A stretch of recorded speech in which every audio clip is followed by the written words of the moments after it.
So hello everyone, और क्या हालचाल आप सभी के। आई होप बढ़िया होंगे।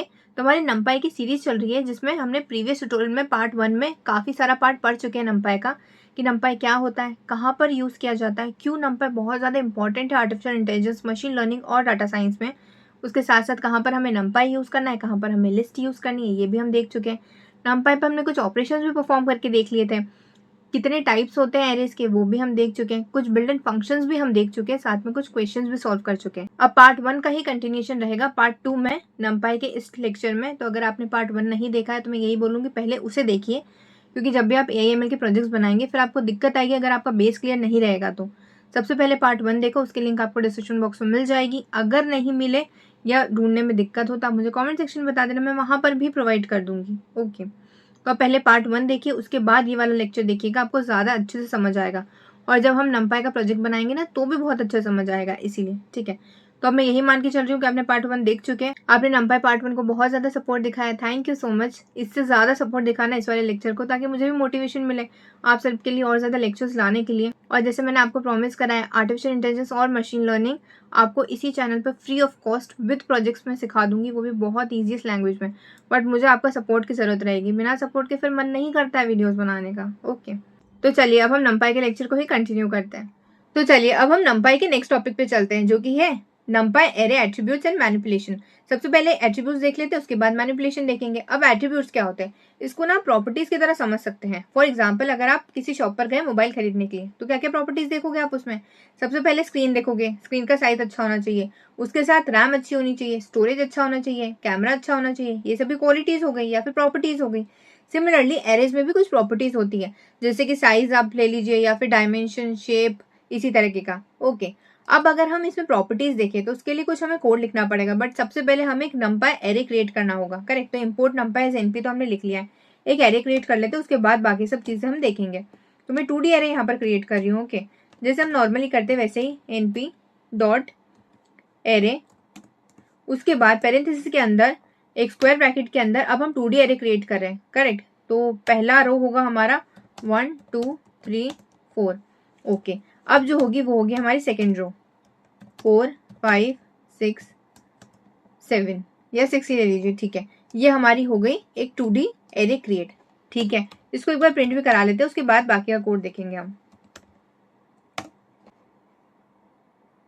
तो ये देखिए बिल्कुल सही आंसर आ रहा है, मतलब हमारी 2D एरे एक क्रिएट हो गई है। तो अब हमने एरे तो क्रिएट कर लिया, उसके बाद अब सबसे फर्स्ट एट्रीब्यूट हम देख लेते हैं, जो कि है शेप। अब इसका मतलब क्या होता है, इसको ना आप एक एग्जांपल की तरह समझ सकते हैं। जैसे कि क्लासरूम है, वहाँ पर बहुत सारे बच्चे बैठे हैं, ठीक है, वहाँ पर बहुत सारी बेंचेस हैं। अब वो कुछ रोज के फॉर्म में भी होगी, कुछ कॉलम्स के फॉर्म में भी होगी। करेक्ट, इस तरीके से आप समझ सकते हैं कि क्या शेप है उसका, कितनी रोज है, कितने कॉलम्स है, इस तरीके से। अब अगर हम एरे की बात करें शेप की, तो वो कैसे फाइंड आउट करेंगे नंपाई एरे का, वो हम देख लेते हैं। ऑलरेडी हमने 2D एरे तो क्रिएट कर रखा है, तो हमें फिर से बनाने की कोई जरूरत नहीं है। यहीं पर हम लगाएंगे कोड, जहां पर हम यूज करेंगे डॉट शेप मेथड, या फिर आप फंक्शन बोल लीजिए, बात एक ही है। उसके बाद अपने एरे का नाम दे दीजिए और डॉट शेप लगा दीजिए। ठीक है, अब देखिए डॉट शेप हमने लिख दिया। अब हम इसको रन करके देखते हैं क्या शेप आता है। ये देखिए, सबसे पहले तो एरे क्रिएट करके बता रहा है, क्योंकि हमने यहाँ पे प्रिंट लिखा था इसलिए। उसके बाद शेप बता रहा है, मतलब कितनी रोज है और कितनी कॉलम्स है। तो देखिए 2 रोज है, बिल्कुल 2 ही रोज है। कॉलम्स कितने हैं, 4 है, तो बिल्कुल सही बता रहा है, 4 कॉलम्स है। अगर मैं एक और यहाँ पर रो को ऐड कर दूं, करेक्ट, 1 4 6 6 या 5 6। ओके, अब हम रन करते हैं। देखिए बिल्कुल सही आंसर बता रहा है, 3 रोज है और 4 कॉलम्स है। आई होप आपको समझ आ गया होगा कैसे काम करता है शेप एट्रीब्यूट। अब देखिए नेक्स्ट क्या है, नेक्स्ट है नंबर ऑफ डायमेंशन। अब इसका मतलब क्या होता है, देखो अभी तक मैंने आपको प्रीवियसली बता ही दिया था जब हमने ये वाला लेक्चर स्टार्ट करा था नंपाई का, कि 1D 2D और 3D एरे होते हैं। मतलब क्या होता है, इसका फुल फॉर्म क्या होता है। 1D का मतलब होता है 1 डायमेंशन, 2D का मतलब होता है 2 डायमेंशन, 3D का मतलब होता है 3 डायमेंशन। तो यहाँ पर हम यही चेक करवा रहे हैं कि हमारे एरे का डायमेंशन कितने हैं, 1D है, 2D है या 3D है। ठीक है, तो कैसे चेक करेंगे इसको, वो देख लेते हैं हम। देखो ऑलरेडी एरे तो यहाँ पर बना हुआ है, ठीक है। अब ये है क्या, 1D है, 2D है, 3D है, क्या है, ये 2D है। ठीक है, क्योंकि एक से ज्यादा रोज है और कॉलम्स है। यहाँ पर 2D एरे बहुत सारे मौजूद नहीं है। अगर बहुत सारे 2D एरे यहाँ पर मौजूद होते हैं तो फिर ये 3D होता। यहाँ पर एक ही 2D एरे है, बट उसमें बहुत सारी रोज और कॉलम्स है, तो मतलब इसका डायमेंशन क्या होगा, 2D होगा। तो अब इसके लिए हम कोड लिख लेते हैं, जो कि होगा प्रिंट, उसके बाद पेरेंथेसिस के अंदर आप अपने एरे का नाम लिख दो, एरे 2D, उसके बाद डॉट n और फिर डिम। इसका मतलब क्या होता है, नंबर ऑफ डायमेंशन। NDIM का मतलब होता है नंबर ऑफ डायमेंशंस। अब हम इसको रन करके देखते हैं। देखिए बिल्कुल सही आंसर आ रहा है, 2 आ रहा है। 2 का मतलब क्या है कि 2 डायमेंशन है। देखो मैं फिर से बता देती हूँ यहाँ पे, किसी को भी अगर थोड़ा सा भी कंफ्यूजन है तो। अब देखो अगर मैंने यहाँ पर क्रिएट कर लिया एक एरे, ठीक है, ये हो गया हमारा एरे। मुझे बताओ ये कौन सा एरे है, 2D है कि 3D है। ये एक बड़ा सा ब्रैकेट है, उसके अंदर ये कुछ ब्रैकेट्स है, ठीक है, 1 2 और 3, ठीक है। अब ये हो गया 3 4 और 5। अब मुझे बताओ ये 2D है कि 3D एरे है। 2D है, क्योंकि देखो ना एक से ज्यादा रोज है और एक से ज्यादा कॉलम्स है। क्या एक से ज्यादा 2D एरेज यहाँ पर मौजूद है? नहीं, ये पूरा एक 2D एरे है, करेक्ट। अब देखो एक और मैं एरे क्रिएट करती हूँ और अब बताना ये 2D है कि 3D है, ठीक है। यहाँ पर हम दे रहे हैं 1 3 4, ठीक है। यहाँ पर हो गया 6 7 और 9, और यहाँ पर कुछ भी दे दीजिए 1 2 0, ठीक है। अब मुझे बताओ ये वाला एरे कौन सा है, 1D है कि 2D है? 2D ही है, भले यहाँ पे 3 रोज है बट है भी 2D ना। 2D का मतलब क्या होता है, एक से ज्यादा रोज और कॉलम्स होना, ठीक है। 3D का मतलब क्या होता है, एक से ज्यादा 2D एरे होना। अब मैं अगर आपको बोलूं कि ये पूरे पे भी अब मैं ब्रैकेट लगा दूं, अब मुझे बताओ कि ये 2D है कि 3D है? ये पूरा हो गया 3D एरे, क्योंकि यहाँ पर एक से ज्यादा 2D एरे मौजूद है। एक तो ये 2D एरे हो गया, एक ये 2D एरे हो गया, मतलब एक से ज्यादा मौजूद है, तो ये हो गया 3D एरे। आई होप आपको समझ आ गया होगा क्या मतलब होता है 2D और 3D का, ठीक है। तो यहाँ पर 2D लिखा हुआ आ रहा है, चलिए बिल्कुल सही है। अगर मैं यहाँ पर एक और 2D एरे क्रिएट कर लूँ ना, कॉमा देकर, ब्रैकेट नहीं है यहाँ पर लगाना होगा हमें। अब हम इसको रन करके देखते हैं। देखिए बिल्कुल सही आंसर आ रहा है, 3D आंसर आ रहा है, मतलब 3 डायमेंशन है। आई होप आपको समझ आ गया होगा डिफरेंस क्या होता है यहाँ पर।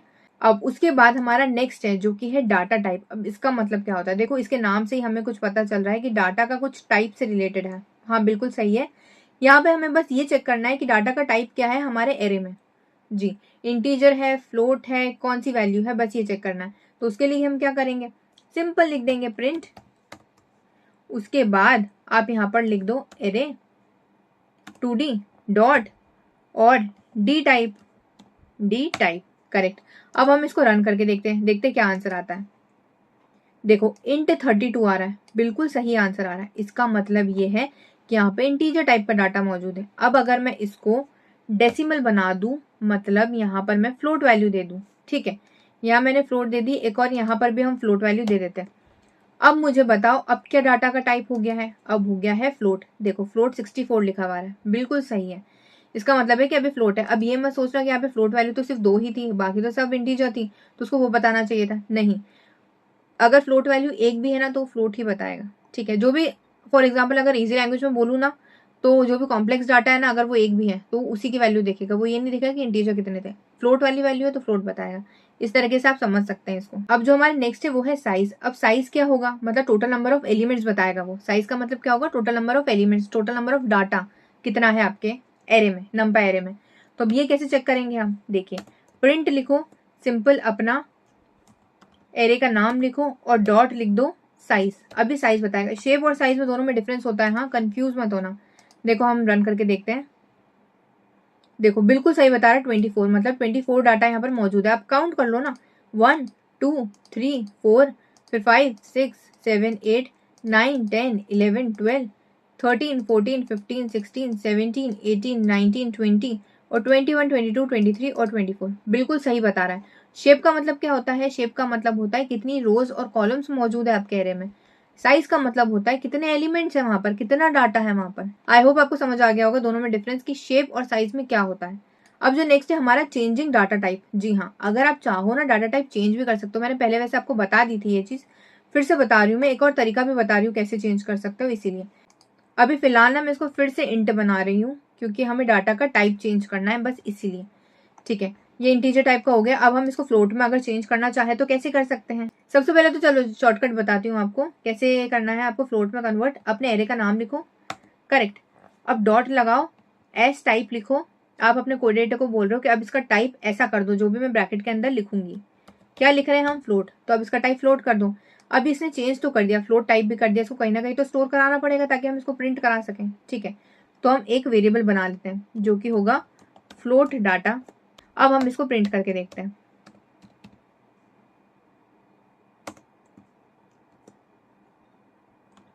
Float data. अब हम इसको रन करके देखते हैं, देखना बिल्कुल सही आंसर आएगा, डेसिमल में कन्वर्ट कर देगा। अभी फिलहाल इंटीजर है, तो अब देखो ये आंसर बता रहा है, बिल्कुल सही आंसर बता रहा है, डेसिमल में बता रहा है। और हमारा आंसर क्या था यहाँ पर, ये था इंटीजर टाइप का, और इसने फ्लोट में कन्वर्ट कर दिया। मतलब ये वाली लाइन बिल्कुल सही से काम कर रही है फ्लोट में कन्वर्ट करने का। अब आप पूछोगे कि यहाँ पे डेसिमल क्यों लगा हुआ है, मतलब पॉइंट क्यों लगा है हर एक के बाद। पॉइंट इसलिए लगा है क्योंकि हमने इसके बाद कोई डाटा दिया नहीं है। अगर मैं यहाँ पे लिख देती 5.8 या 5.10 या 6.10 ऐसे करके कुछ भी डाटा दे देती फ्लोट का, तो वो प्रिंट करा देता। इसके पीछे कुछ है ही नहीं, इसलिए उसने सिर्फ डेसिमल प्रिंट करा दिए। अगर आप चाहते हो कि इसके पीछे कोई डाटा हो, मतलब आप अपडेट करना चाहते हो वैल्यू को, तो अपडेट भी कर सकते हो। इसका मैं रियल लाइफ एग्जाम्पल भी आपको देके बता देती हूँ। फॉर एग्जाम्पल, अगर कोई मल्टीनेशनल कंपनी है जिसने डाटा साइंस को यूज करके कुछ ना कुछ डाटा स्टोर करा है, बहुत सारा डाटा स्टोर करा है न्यूमेरिकल वैल्यूज में, ओके। अब वो डाटा था इंटीजर टाइप का। अब अगर वो चाहता है कि थोड़े बहुत डाटा उसको चेंज करना है, पर फ्लोट वाला डाटा उसमें ऐड करना है, और इसका रूल क्या है नंपाई एरे का, कि सबके डाटा का टाइप सेम होना चाहिए, अलग अलग नहीं होना चाहिए। तो फिर वो क्या करेगा, सबसे पहले तो जितना भी डाटा वहां पर स्टोर है ना, सबको तुम फ्लोट में कन्वर्ट कर दो। उसके बाद अगर इसमें से एक दो डाटा भी आप चेंज करना चाहते हो, जैसे मैं यहाँ पर 4 की जगह चाहती हूँ 22.1 आ जाए, उसके बाद ऐसे करके अपडेट कर दो वैल्यूज, तो हमारा काम हो जाएगा। कंपनी अपना डाटा चेंज कर पाएगी और इसको बाकी पूरे को भी चेंज करने की जरूरत नहीं पड़ेगी, और ये simply integer to float convert हो जाएगा। अब ये चीज थोड़ी सी थ्योरेटिकल लग रही है आपको, कोई दिक्कत नहीं है, मैं भी आपको प्रैक्टिकली परफॉर्म करके बताती हूँ कैसे होगा ये। देखो कोड बनाते हैं हम इसका। इतना कोड तो बना दिया हमने, इसका काम क्या हो गया, इसने डेसिमल को कन्वर्ट कर लिया। इमेजिन कर लो इसने डेसिमल को कन्वर्ट कर लिया है। अब बस हमारा काम क्या बचा है, जहां जहां पर भी हमको डाटा अपडेट करना है ना, इंटीजर वाली वैल्यू की जगह हमें फ्लोट वाली वैल्यू रखनी है। अब सिर्फ अपडेट का काम बचा है। इसने इंटीजर टू फ्लोट तो कन्वर्ट कर दिया है, इतना आप मान लीजिए। अब देखो अपडेट करने के लिए हमें क्या करना होगा, अभी फिलहाल जितना भी डाटा कन्वर्ट हुआ है फ्लोट में, वो कहाँ स्टोर है, इस फ्लोट डाटा पे, तो हमें काम इसी पे करना पड़ेगा। सिंपल लिखो उस वेरिएबल का नाम जहां पर भी डाटा स्टोर है जो फ्लोट में कन्वर्ट हो चुका है। उसके बाद स्क्वायर ब्रैकेट में इंडेक्स नंबर लिखो, जिस भी इंडेक्स नंबर का आप डाटा चेंज करना चाहते हो। मैं चाहती हूँ 0th इंडेक्स का डाटा चेंज हो जाए, ठीक है, तो 0th इंडेक्स हम यहाँ पर लिख देते हैं। उसके बाद यहाँ पर लिखेंगे 95.5 हो जाए उसका डाटा अपडेट होने के बाद, ठीक है। उसके बाद अब हम इसको प्रिंट करके देखते हैं कि क्या सही से काम कर रहा है। अब हम इसको रन करते हैं। देखिए बिल्कुल सही आंसर आ रहा है, और इसने क्या करा है, जितना भी डाटा था शुरुआत का उसको सबको कन्वर्ट कर दिया उसने 95.5 में, ठीक है। आई होप आपको समझ आ गई होगी ये चीज। तो अब देखो ये वाला आंसर देखे ना, आप सब ये पूछोगे मुझसे कि सब जगह क्यों 95.5 आ रहा है। हमें तो चाहिए था कि सिर्फ फर्स्ट वाला डाटा 95.5 आए, मतलब 1 की जगह पर 95.5 आए, फिर ये क्यों। इसलिए मैंने आपके लिए यहाँ पर एक्सप्लेनेशन भी लिखा है, और आप इसको रीड कर सकते हैं। मैं भी आपको समझा देती हूँ। देखो इसका एक सिंटेक्स होता है। सिंटेक्स क्या होगा, यहाँ पर आप सिंटेक्स एक बार देख लीजिए। आपको ये जो स्क्वायर ब्रैकेट है ना, जहाँ पर हमने 0 लिखा है, आपको एक पूरा फॉर्मेट में लिखना पड़ेगा। इसको बताना पड़ेगा अगर आपने एक से ज्यादा रोज यूज करी है तो, और अगर एक से ज्यादा एरेज यहाँ पर यूज करे तो। अब ये क्या है, ये 3D एरे हो गया, मतलब 2D एरेज है। इसीलिए सबसे पहला ये होगा कि कौन सा वाला एरे आपको यूज करना है। सबसे पहले तो वो लिखो, उस एरे का इंडेक्स नंबर लिखो। यहाँ पर ना इंडेक्सिंग की बात हो रही है, फिर से बता दूं मैं भले आपको, यहाँ पर लिखकर कि यहाँ पर इंडेक्स की बात हो रही है, ओके। तो सबसे पहले तो आपको ये लिखना है कि कौन सा वाला एरे आपको यूज करना है, कौन से वाले इंडेक्स नंबर वाला एरे आपको यूज करना है। अगर फर्स्ट वाला यूज करना है तो उसका इंडेक्स नंबर डिफॉल्ट वैल्यू 0 से स्टार्ट होती है, हमने पाइथन में पढ़ ही चुके हैं। अगर सेकंड वाला यूज करना है तो उसका क्या होगा, इंडेक्स नंबर 1 बढ़ा दो, 1 हो जाएगा इंडेक्स नंबर, और ज्यादा एरे है तो फिर 2 हो जाएगा। तो सबसे पहले तो एरे का इंडेक्स नंबर लिखो। उसके बाद कौन से वाले एरे की कौन सी रो को आपको एक्सेस करना है, उस वाली रो का इंडेक्स नंबर लिखो, ठीक है। उसके बाद कौन से वाले डाटा को आपको यूज करना है, मतलब रो में से फिर कौन सा वाला कॉलम। फॉर एग्जाम्पल अगर मैंने यूज करा ये वाला हमारा फर्स्ट 2D एरे है, तो फर्स्ट 2D एरे को मैं यूज कर रही हूँ, वो हमने लिख दिया 0। उसके बाद फर्स्ट रो को मुझे यूज करना है तो फिर से लिख दो 0, क्योंकि इसका इंडेक्स नंबर 0 होगा। और फिर फर्स्ट रो के फर्स्ट कॉलम को मुझे एक्सेस करना है, तो उस कॉलम का भी आपको नंबर लिखना पड़ेगा जो कि होगा 0, क्योंकि बाय डिफॉल्ट स्टार्ट होता है 0 इंडेक्स से। इसीलिए मैं चाहती हूँ कि इस 1 की जगह पर आ जाए 95.5। तो सबसे पहले क्या लिखना होगा, हमें लिखना होगा एरे का इंडेक्स नंबर। तो ये वाला फर्स्ट एरे है तो इसका इंडेक्स क्या होगा, 0 है, जो कि हम यहाँ पर लिख चुके हैं, करेक्ट। तो 0 तो हमने लिख दिया। उसके बाद नेक्स्ट क्या होगा, रो कौन सी है, ये रो हो गई हमारी 0, क्योंकि फर्स्ट वाली रो है ना, तो बाय डिफॉल्ट 0 से स्टार्ट हो रहा है। तो रो भी हो गई हमारी 0। उसके बाद क्या लिखना है हमें, कॉलम। ठीक है, तो कॉलम कौन सा है ये, कॉलम भी फर्स्ट वाला है, इसका इंडेक्स नंबर क्या होगा 0, तो फिर से यहाँ पर 0 लिख दो। अब मैं रन करके आपको बताती हूँ, अब बिल्कुल सही आंसर आएगा। देखिए अब बिल्कुल अच्छे से क्लियरली आपको समझ आएगा। मैंने क्या बोला था, फर्स्ट वाले डाटा को हमें अपडेट करना है, तो 95.5 आ गया। अब अगर मैं आपको बोलूं कि मुझे अपडेट करना है 4 को, जी हाँ 4 को अपडेट करना है मुझे, 4 की जगह होना चाहिए 100, कैसे अपडेट करोगे, देखो सबसे पहले क्या लिखना होगा, कौन सा वाला आपको मैट्रिक्स यूज करनी है या फिर कौन सा वाला आपको एरे यूज करना है, तो फर्स्ट वाला एरे यूज करना है, तो 0 तो हमने लिख दिया, 0 वैसा का वैसा रहेगा। उसके बाद कौन सी रो आपको एक्सेस करनी है, मुझे 4 की जगह पर रखना है यहाँ पे, तो कौन सी रो है ये, सेकंड वाली रो है, तो रो की जगह आप 1 लिखो, क्योंकि सेकंड रो का इंडेक्स नंबर होगा 1। उसके बाद 4 कहाँ पर है, 4 है हमारा फर्स्ट वाले इंडेक्स नंबर पर, मतलब फर्स्ट वाले कॉलम पर, तो इसका बाय डिफॉल्ट वैल्यू क्या होगी, 0 होगी, तो हम 0 लिख देते हैं। ठीक है, तो यहाँ पर 0 लिख दिया। अब हम इसको रन करके देखते हैं। देखिए बिल्कुल सही आ रहा है यहाँ पर, क्योंकि मैंने 95 लिखा था इसलिए 95 आ रहा है। इसको चलिए मैं 100 कर देती हूँ, 100.10। ओके, अब फिर से रन करते हैं हम। देखिए बिल्कुल सही आंसर आ रहा है, 4 की जगह पर 100.1 आ रहा है। तो चलिए अब हम नंपाई के नेक्स्ट टॉपिक पर चलते हैं, जो कि है मैनिपुलेटिंग ऑफ एरेस। अब इसका मतलब क्या होता है, देखो इजीएस्ट लैंग्वेज में अगर आपको समझाऊं ना, अगर आपको अपने एरे को मॉडिफाई करना है, किसी भी तरीके से चेंज करना है, तो फिर आप मैनिपुलेट कर सकते हो एरेस को, उसी को कहते हैं manipulating of arrays. For example आपको शेप चेंज करना है आपके एरे का, 1D है तो 2D 3D करना है, या फिर किसी भी तरीके से उसको ट्रांसफॉर्म करना है, तो फिर आप ये यूज कर सकते हो। तो सबसे पहले हम देखेंगे रीशेपिंग ऑफ एरेस। अब ये कैसे करेंगे वो देख लेते हैं हम। उसके पहले ना मैं आपको एक और चीज बताती हूँ। अभी तक हम क्या कर रहे थे, हम एरे क्रिएट कर रहे थे, करेक्ट, np.arrays करके हम स्क्वायर ब्रैकेट में एरे क्रिएट कर रहे थे। अब एक और चीज बताती हूँ आपको ना, एरे का डाटा देने की जरूरत नहीं, वो अपने आप ले लेगा। कैसे, देखो सबसे पहले तो एक वेरिएबल बना लो, वो इसमें भी काम आ जाएगा, रीशेपिंग में भी, और जो मैं आपको बताना चाह रही हूँ उसमें भी। तो इसलिए रीशेपिंग एरे नाम का एक वेरिएबल बना लिया मैंने। अब इसके बाद np वैसा का वैसा आपको लिखना है, और डॉट अरेंज लिखना है, जो मैंने आपको प्रीवियसली यहाँ पर बताया था ना वही है, सिमिलर है। देखो यहाँ पर जो मैंने आपको बताया था ना वही चीज है, बस थोड़ी सी चेंजेस रहेगी। देखो अरेंज लिख दिया, उसके बाद मैंने पेरेंथेसिस लगा दिया, अब मैंने यहाँ पर 6 लिख दिया। अब बताओ उसका मतलब क्या होगा, एरे क्रिएट हो जाएगा। मैंने तो यहाँ पर डाटा भी नहीं दिया ना, इसको ये बोला इतनी रो है इतने कॉलम से, फिर भी ये डाटा क्रिएट कर लेगा और एक एरे क्रिएट करेगा और 1D करेगा, क्योंकि हमने इसको बताया नहीं कितने रोज और कितने कॉलम्स है। और 1D एरे में डाटा क्या होगा ये आप सोचो। एक सेकेंड, हमने इसको प्रिंट नहीं करा है इसलिए ये ऐसा बता रहा है, एक बार प्रिंट भी कर लेते हैं। चलो जब तक मैं आपको ओरली बता देती हूँ, ये बताएगा 1D एरे, बट उसके साथ साथ 0 से स्टार्ट करेगा 5 तक के बताना। जी हाँ, देखिए अब रन करते हैं। देखिए 0 से स्टार्ट कर रहा है और 5 तक के। अब ऐसा क्यों आप सब सोचोगे, ये जो हमने 6 लिखा है ना, इसका मतलब है जैसे हम लूप्स में लिखते थे ना, जब हमने पाइथन में लूप्स पढ़ा था, हम क्या करते थे उसमें रेंज में ब्रैकेट में लिखते थे 5, उसका मतलब होता था कि 5 बार लूप चलना चाहिए। अगर हम लिख दिया 7 तो मतलब 7 बार लूप चलना चाहिए। सिमिलरली अगर हमने यहाँ पर अरेंज यूज करा और यहाँ पर 6 लिख दिया है, इसका मतलब है कि 6 डाटा वहां पर प्रेजेंट होना चाहिए। अब अपन ने वहां पे ना स्टार्टिंग पॉइंट दिया है ना ही एंडिंग पॉइंट दिया है, तो बाय डिफॉल्ट वो 0 से स्टार्ट कर रहा है। अब यही अगर आप यहाँ पर स्टार्टिंग पॉइंट दे देते हो 1 और आप बोलते हो कि एंडिंग पॉइंट होना चाहिए 6, ठीक है, तो फिर वो बाय डिफॉल्ट 5 तक के प्रिंट कराएगा, क्योंकि एंड वाला पॉइंट तो कराता नहीं है, वो मैंने आपको प्रीवियसली बता दिया था। ठीक है, जो आप स्टार्टिंग पॉइंट दोगे वो वही लेगा, पर जो आप एंडिंग पॉइंट दोगे उससे एक पॉइंट कम लेगा, एक इंडेक्स नंबर कम लेगा। हमने 6 बोला है तो उसने 5 तक के प्रिंट कराया, करेक्ट। तो आई होप आपको समझ आ गया होगा क्या होता है। यही अगर मैं यहाँ पर डिफरेंस लिख दूं कि 2 के डिफरेंस है, तो क्या करेगा, 1 को प्रिंट कराएगा, 2 को इसके, फिर 3 को, फिर 4 को इसके, फिर 5 को। देखो, और 6 को करा नहीं सकता लास्ट वाले को, इसलिए उसने नहीं कराया। आई होप आपको समझ आ गया होगा। अब देखो हम रीशेप कैसे कर सकते हैं एरे को। अगर मैंने यहाँ पर 6 लिख दिया तो इसका मतलब क्या हो गया, 0 से लेकर के 5 तक के इसको प्रिंट कराना है, वो भी 1D को। देखिए इसने प्रिंट करा दिया। अब मैं चाहती हूँ कि 1D एरे नहीं चाहती हूँ, मैं चाहती हूँ कि 1D से कन्वर्ट होकर 2D हो जाए। कैसे कन्वर्ट करोगे, 1D और 2D में क्या डिफरेंस होता है, 1D और 2D में बस इतना सा डिफरेंस होता है कि 1D में एक ही रो रहती है और 2D में एक से ज्यादा रोज रहती है और एक से ज्यादा कॉलम्स रहते हैं। तो सिंपल, आप यहाँ पर बता दो कि कितने रोज चाहिए और कितने कॉलम चाहिए, तो ऑटोमेटिकली कन्वर्ट कर देगा उसको। कैसे, देखो डॉट लगाओ यहाँ पर, उसके बाद यहाँ पर लिखो रीशेप, और पेरेंथेसिस के अंदर आप लिख दो आपको कितनी रोज चाहिए और कितने कॉलम्स चाहिए। तो मुझे 2 रोज चाहिए और 3 कॉलम्स चाहिए, तो मैंने वो लिख दिया। अब देखो कैसे प्रिंट होता है वो देख लेते हैं हम। देखो 0 1 2 ऊपर हो गया और 3 4 5 नीचे हो गया। आई होप आपको समझ आ गया होगा। मैंने अगर बोला कि इसका साइज 6 होना चाहिए, ठीक है, बाय डिफॉल्ट हमने कोई वैल्यू नहीं दी उसको, ना स्टार्टिंग पॉइंट दिया ना एंडिंग पॉइंट दिया, तो बाय डिफॉल्ट पाइथन में इंडेक्सिंग स्टार्ट होती है 0 से, तो उसने 0 से स्टार्ट कर दिया।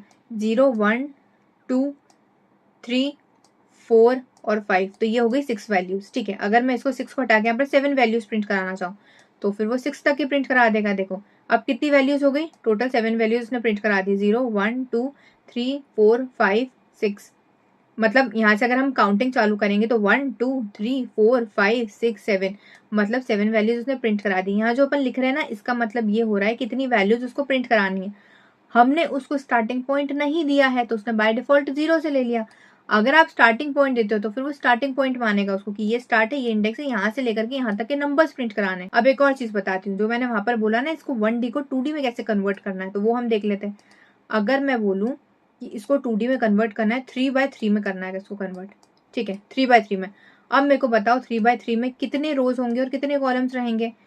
3 रोज रहेगी और 3 ही कॉलम्स रहेंगे, तो यहाँ डाटा कितना होगा, 9 हो रहा है, और यहाँ पे डाटा कितना है, सिर्फ 7 है, तो ये एरर बताएगा। इसलिए दूसरी बात ये भी आपको ध्यान रखनी है कि अगर आप यहाँ पर इसको साइज देते हो ना, मतलब शेप देते हो ना कि हमको 1D से 2D में कन्वर्ट करना है, तो ये ध्यान रखना कि यहाँ पे आप कितनी वैल्यूज दे रहे हो और जब ये 2D में कन्वर्ट होगी तो कितनी वैल्यूज की जरूरत पड़ेगी। अगर उससे कम और ज्यादा आपने दे दी, एरर बताएगा। अभी फिलहाल हमने यहाँ पर 6 दी है, ठीक है, तो मतलब 6 डाटा वो रहेगा, तो कितना हो सकता है, 2/3 में प्रिंट करा सकता है। यही अगर मैं इसको 2/4 बोल दूं, ठीक है, 2/4 बोल दिया, अब क्या हो सकता है इसका आंसर मैं आपको यहाँ पर बता भी देती हूँ। जैसे यहाँ पर मैंने 6 ले लिया, ठीक है, 6 डिजिट इसको प्रिंट करानी, 0 से लेकर के 5 तक के, यहाँ तक के ही प्रिंट करानी इसको। और मैंने इसको साइज क्या दिया यहाँ पर, मैंने इसको दिया है रीशेप करने के लिए 2/4 का, 2/4 की मैंने इसको वैल्यू दी। अब अगर मैं इसको प्रिंट कराना चाहूँ 0 से लेकर के 5 तक के, तो कैसे प्रिंट होगा, देखो जरा। 0 यहाँ पर हो गया, 1 यहाँ पर हो गया, 2 यहाँ पर हो गया, 3 यहाँ पर हो गया, देखो 4 कॉलम्स कंप्लीट हो गए। सेकेंड रो में प्रिंट कराओ बाकी का 4 और 5, यहीं पर सारी वैल्यूज कंप्लीट हो गई। इसके बाद और कोई वैल्यू ही नहीं बची जो हम यहाँ पर और यहाँ पर रख सके। एक बार आपको रन करके भी बता देती हूँ भले, देखो इसने एरर बता दिया। इसका मतलब है can not reshape array of size 6 into 2/4। I hope आपको समझ आ गई होगी ये चीज। तो चलिए हमारे नेक्स्ट क्वेश्चन पे चलते हैं, जो कि फ्लैटनिंग एरेज। अब इसका मतलब क्या होता है, देखो अभी तक क्या हमने क्या करा, अभी तक हम कर रहे थे कि अगर सिंगल एरे है, मतलब सिंगल लाइन एरे है, 1D एरे है, उसको हम 2D में कन्वर्ट कर सकते हैं, करेक्ट। अब फ्लैटनिंग का मतलब होगा कि 2D या 3D एरे है और उसको 1D में कन्वर्ट करना है, मतलब फ्लैट कर दो, इस तरीके से आप समझ सकते हो उसको, ठीक है। 1D में कन्वर्ट करना है, बस इतना सा काम है। कैसे करोगे, उसके लिए सबसे पहले हमें एक एरे क्रिएट करना होगा। ARR नाम दे रही हूँ मैं यहाँ पर। कैसे क्रिएट करते हैं हम एरे, np.array, उसके बाद पेरेंथेसिस के अंदर स्क्वायर ब्रैकेट के अंदर अब आप डाटा दे दो, ठीक है। सबसे पहले एक रो क्रिएट होगी, उसके बाद फिर सेकेंड रो क्रिएट हो रही, क्योंकि हम 2D बना रहे हैं इसीलिए। अब अगर मैं इसको फ्लैट करना चाहूँ, कैसे कर सकती हूँ, एक बार मैं प्रिंट करके आपको बता देती हूँ। उसके बाद देखिए बिल्कुल सही आंसर आ रहा, मतलब सही से हमने क्रिएट कर लिया। अब मैं अगर आपको बोलूँ इसको फ्लैट करना है, फ्लैटनिंग करना है, कैसे करोगे, सिंपल, जहां पर भी आपका एरे स्टोर है ना, वो वाला वेरिएबल लो, पहले तो डॉट लगाओ, ठीक है, डॉट लगा दी, उसके बाद फ्लैटन लिख दो, फ्लैटन, ओके, पेरेंथेसिस, हो गया हमारा काम पूरा। अब हम इसको रन करके देखते हैं। देखिए बिल्कुल सही आंसर आ रहा है, 1 2 3 3 4 5। आई होप आपको समझ आ गया कैसे काम करता है। अब यहाँ पर मैंने क्या करा, डायरेक्टली यहाँ पर लिख दिया है, इसलिए आपको शायद थोड़ा सा डिफरेंट लग रहा होगा। ऐसे भी आप कर सकते हो। हाँ, इसको यहाँ से हटाओ, एक नया वेरिएबल क्रिएट करो फ्लैटन नाम का, ठीक है, वहां पर यही चीज पास कर दो, ठीक है। आपका एरे फ्लैटन हो चुका है, अब स्टोर हुआ है इस फ्लैटन वाले वेरिएबल में, और आप प्रिंट करा दो इसको। ऐसे भी कर सकते हो, एज योर विश, मैंने डायरेक्ट कर दिया था वहां पर बस इसीलिए, ठीक है। आई होप आपको समझ आ गया होगा कैसे करते हैं फ्लैटन एरे को। अब जो हमारा नेक्स्ट क्वेश्चन है वो है ट्रांसपोजिंग एरे। अब इसका मतलब क्या होगा, देखो बहुत इजी सा मतलब है इसका मतलब बस ये है, आपके पास कोई रोज है और कोई कॉलम है, आपको बस ना दोनों को स्वैप करना है। जो रोज है उनको कॉलम बना दो, जो कॉलम है उनको रोज बना दो, बस इतना सा काम है ट्रांसपोजिंग एरेज का। मतलब अगर एक क्लास में बहुत सारे बच्चे बैठे, ठीक है, बेंचेस पे बच्चे बैठे और कुछ रोज में बैठे, कुछ कॉलम्स में बैठे, तो जो रोज में बैठे ना स्टार्टिंग में, उनको सबको कॉलम में कर दो, जो कॉलम्स में बैठे उनको रोज में कर दो। इस तरीके से आप समझ सकते हो इसको, करेक्ट। अब इसका हम कोड कैसे बनाएंगे वो देख लेते हैं हम। ऑलरेडी हमारा एरे क्रिएटेड है, तो नया एरे क्रिएट करने की जरूरत नहीं है, बस मैं इसको कॉमेंट आउट कर देती हूँ, इसी को हम ले लेंगे, ठीक है। अब एक ट्रांसपोज नाम का एरे बना लेते हैं हम, ठीक है, मतलब एक वेरिएबल क्रिएट कर लेते हैं ऑब्वियसली। अब जो हमारा एरे है ARR, उसके ऊपर आप T लिख दो, बस डॉट कैपिटल टी। जी हाँ, बस टी लिख दोगे वो समझ जाएगा हमारा कोडेटर कि अच्छा इसको ट्रांसपोज करना है हमारे एरे को। अब हम इसको प्रिंट करके देख लेते हैं। देखिए अब हम रन करते हैं इसको। देखिए बिल्कुल सही आंसर आ रहा है। इसका काम क्या हुआ, देखो ये सारे क्या थे, ये थे हमारे रोज। करेक्ट, 1 2 3 क्या थी, रो थी। तो देखो इसने 1 2 3 को कॉलम में कर दिया। ये रहा 1, ये रहा 2 और ये रहा 3। करेक्ट। उसके बाद फिर हमारे कॉलम्स क्या थे, 1 और 3, ये कॉलम था तो देखो इसको रो में कर दिया। नेक्स्ट सेकेंड कॉलम क्या था, 2 और 4, तो उसने उसको रो में कर दिया। और फिर क्या था, 3 और 5, ये भी एक कॉलम था तो इसको इसने रो में कन्वर्ट कर दिया। आई होप समझ आ गई होगी। नहीं समझ आई कोई प्रॉब्लम नहीं, मैं आपको एक बार डायग्राम से समझा देती हूँ। ये मैंने एक एरे बनाया, एरे क्रिएट कर लिया है। अब मैं बोल रही हूँ इसको आप ट्रांसपोज करो। ठीक है, ट्रांसपोज कैसे करोगे, रो को कॉलम बना दो, कॉलम को रो बना दो, सिंपल। अब मुझे बताओ यहाँ पर रोज क्या क्या है। रो है हमारी 1 2 और 3, 1 2 और 3, देखो ध्यान से देखना। हाँ 1 2 और 3 हमारी रो है। ठीक है जी, तो 1 2 और 3 जो ऐसे लिखा था हॉरिजॉन्टली, इसको मैं वर्टिकली लिख दूंगी। कॉलम को वर्टिकली लिखते हैं, 1 2 और 3 लिख दिया। अब नेक्स्ट रो क्या है हमारी, नेक्स्ट रो है हमारी ये 4 5 और 6, तो उसको भी हम कॉलम में कन्वर्ट कर दो, 4 5 और 6। अब नेक्स्ट काम क्या है हमारा, वैसे दोनों काम हमारा ऑटोमेटिकली हो चुका है बट फिर भी मैं आपको बता रही हूँ। नेक्स्ट काम क्या है हमारा, नेक्स्ट काम है कॉलम को रो में कर दो। कॉलम क्या क्या है, कॉलम है हमारा 1 और 4, तो इसको रो में कन्वर्ट कर दो। 1 और 4 क्या रो में कन्वर्ट हो गए, बिल्कुल हो गए हैं। जो वर्टिकल में था वो अब हॉरिजॉन्टल में हो गया है। हमारा कॉलम क्या था, 1 और 4, जो वर्टिकल में था वो हो गया है हॉरिजॉन्टल में कन्वर्ट, रो में कन्वर्ट हो गया। नेक्स्ट कॉलम क्या था, 2 और 5, तो क्या ये रो में कन्वर्ट हो गया है, बिल्कुल हो गया है। फिर नेक्स्ट कॉलम क्या था, 3 और 6, क्या ये रो में कन्वर्ट हो गया, बिल्कुल हो गया। अब इसमें ब्रैकेट्स लगा दो तो बन गया हमारा एरे। तो चलिए अब हम नंपाई के नेक्स्ट टॉपिक पे चलते हैं जो कि इंडेक्सिंग एंड स्लाइसिंग। वैसे ये वाला पार्ट ना हम ऑलरेडी पढ़ चुके हैं पाइथन के कोर्स में, AML में भी पढ़ लिया था, उसके साथ साथ हमने इंग्लिश के पाइथन के कोर्स में भी पढ़ लिया था, लिस्ट टपल्स डिक्शनरीज एंड सब में। बट ये इसका भी पार्ट है और थोड़ा सा एडवांस चीज़ें और सीखेंगे इसमें, तो हम देख लेते हैं फिर से। अब देखिए इंपोर्ट कर लेना ऊपर नंपाई एज एनपी, भूलना मत। उसके बाद ना एक एरे क्रिएट कर लेते हैं हम, करेक्ट। उसके बाद हम इसकी इंडेक्सिंग करेंगे। डोंट वरी, मैं आपको बताऊंगी इंडेक्स का मतलब क्या होता है अगर नहीं पता है तो। देखिए पेरेंथेसिस, उसके बाद स्क्वायर ब्रैकेट के अंदर 10 20 30 और 40 और 50। करेक्ट, ये हमने एक एरे क्रिएट कर लिया, ये 1D एरे है। ओके, उसके बाद अगर मैं इसको इंडेक्सिंग करना चाहूँ, कैसे करेंगे इसकी इंडेक्सिंग। इंडेक्स का मतलब क्या होता है मैं आपको बता देती हूँ सबसे पहले। तो अब अगर मैंने यहाँ पर एक एरे क्रिएट करा है, अगर मैं इसका इंडेक्स नंबर बोलूँ तो क्या होगा। तो अगर मैं बोलूँ 10 का इंडेक्स नंबर 0 है क्योंकि स्टार्टिंग पॉइंट यही है। अब एक एक करके इंडेक्स नंबर इसका बढ़ाते जाओ। 20 का क्या होगा, 1 होगा। 30 का क्या होगा, 2 होगा। फिर क्या होगा, 3 होगा। और अगर वैल्यूज आप ऐड कर देते हो अपने एरे में तो और ज्यादा इंडेक्स बढ़ता जाएगा, फिर 4 5 6 7 इस तरीके से। करेक्ट। तो अगर मैं आपको बोलूँ कि आपको इंडेक्स फाइंड करना है या इंडेक्स से एक्सेस करना है किसी भी एलिमेंट को या डाटा को आपके एरे में से, तो कैसे करोगे। सिंपल, अपना इंडेक्स नंबर लिख दो जिस भी एलिमेंट को आप एक्सेस करना चाहते हो। फॉर एग्जाम्पल अगर मैं चाहती हूँ यहाँ पर एक्सेस करना 10 को, तो इसका इंडेक्स नंबर क्या हो गया, 0 हो गया। करेक्ट, तो मैं कैसे लिखूंगी, अपने एरे का नाम लिख दो ARR, उसके बाद स्क्वायर ब्रैकेट के अंदर, देखो स्क्वायर ब्रैकेट के अंदर इंडेक्स नंबर लिख दो जिस भी इंडेक्स नंबर का डाटा को आप एक्सेस करना चाहते हो। करेक्ट, मैं 10 को एक्सेस करना चाहती हूँ इसलिए मैंने 0 लिख दिया। अब देखते हैं इसका आंसर क्या आता है। देखिए बिल्कुल सही आंसर आ रहा है, 10 आ रहा है। करेक्ट। अब अगर मैं बोलूँ मैं एक्सेस करना चाहती हूँ 50 को, तो इसका इंडेक्स नंबर क्या होगा, 0 1 2 3 4, तो यहाँ पर 4 लिख देते हैं। करेक्ट। अब हम इसको रन करके देखते हैं। देखिए बिल्कुल सही आंसर आ रहा है, 50 आ रहा है। तो अब नेक्स्ट है मल्टी डायमेंशनल इंडेक्सिंग। अब देखिए यहाँ पे 2D एरे बना हुआ है, ऑब्वियसली मल्टी डायमेंशनल इंडेक्सिंग में हमें 2D एरे की जरूरत पड़ेगी। अब 2D एरे तो हो गया, यहाँ पर कितनी रोज है, 3 रोज है और कॉलम कितने हैं, वो भी 3 है। करेक्ट। अब यहाँ पर तो 1D एरे था, हमने डायरेक्ट इसका इंडेक्स नंबर लिख दिया। हम यहाँ पर आप डायरेक्ट इसका इंडेक्स नंबर नहीं लिख सकते हो। यहाँ पर क्या लिखना होगा आपको, आपको इसका रो का नाम लिखना होगा और कॉलम का नाम लिखना होगा जिस भी एलिमेंट को आप एक्सेस करना चाहते हो। फॉर एग्जाम्पल अगर मैं 2 को एक्सेस करना चाहती हूँ, इसका रो और कॉलम क्या होगा। देखो रो कौन सा है, 2 का 1 है, और कॉलम कौन सा है, 2 है। तो सिंपल लिख दो यहाँ पर हम प्रिंट अपने एरे का नाम ARR 2D है अपने एरे का नाम। ठीक है, उसके बाद स्क्वायर ब्रैकेट के अंदर लिख दो, पहला रो लिखाएगा उसके बाद कॉलम लिखाएगा। रो कौन सा है, 1 है, और कॉलम कौन सा, 2 है। अब देखिए यहाँ पर रो ना फर्स्ट थी तो 1 ही लिखा है, यहाँ पर 0 नहीं लिखा है जैसे हमने यहाँ पर लिखा था कि ये फर्स्ट एलिमेंट 0 इंडेक्स नंबर है। ठीक है, वो इंडेक्स नंबर अलग होता है और रो और कॉलम अलग होता है। ये 1 से स्टार्ट होगा, वो बाय डिफॉल्ट 0 से स्टार्ट होगा। अगर आप कोडिंग में नए हो ना तो बता रही हूँ, अगर पहले से आप कर चुके हो तो फिर तो आपको पता ही होगी ये चीज़ें, कोई दिक्कत नहीं है फिर तो अब देखिए हमारा नेक्स्ट टॉपिक है एडवांस इंडेक्सिंग या फिर बूलियन इंडेक्सिंग भी आप इसको बोल सकते हैं। अब देखिए हमें एरे की जरूरत होगी जो कि हमने यहाँ पर ऑलरेडी क्रिएट कर चुके हैं, इसको कमेंट आउट कर देते हैं और हम यहाँ क्रिएट कर लेते हैं, ठीक है। अब देखिए अगर मैं बोलूँ आपको कि मुझे पूरा एरे एक्सेस नहीं करना है, ठीक है, मैं सिर्फ मेरे कोडेटर को बोलना चाहती हूँ कि जितना भी डाटा हमारे एरे में मौजूद है ना वो अगर 30 से बड़ा है तो आप बता दो, और जो 30 से छोटे हैं या 30 है उनको मैं एक्सेस नहीं करना चाहती हूँ, उनको आप इग्नोर कर दो। कैसे होगा? 30 से बड़ा कौन कौन है? 40 और 50 है, तो मैं सिर्फ इन्हीं को एक्सेस करना चाहती हूँ। तो सबसे पहले आप एक वेरिएबल क्रिएट कर लो जहाँ पर भी ये स्टोर होगा, जो हम बूलियन इंडेक्सिंग अप्लाई करेंगे ना वो।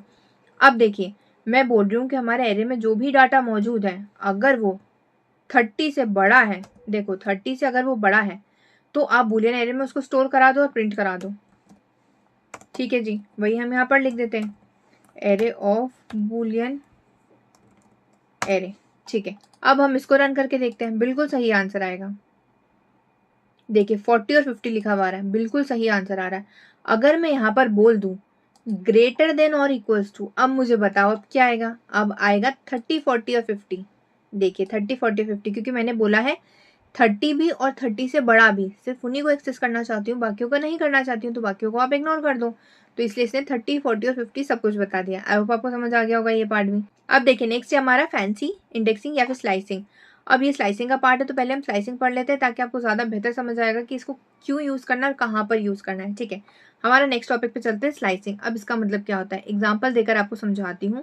आपके पास एक केक है सर्कल शेप का, अगर आपको कहा जाए कि उसमें से एक स्लाइस निकालनी है, कैसे निकालोगे स्लाइस?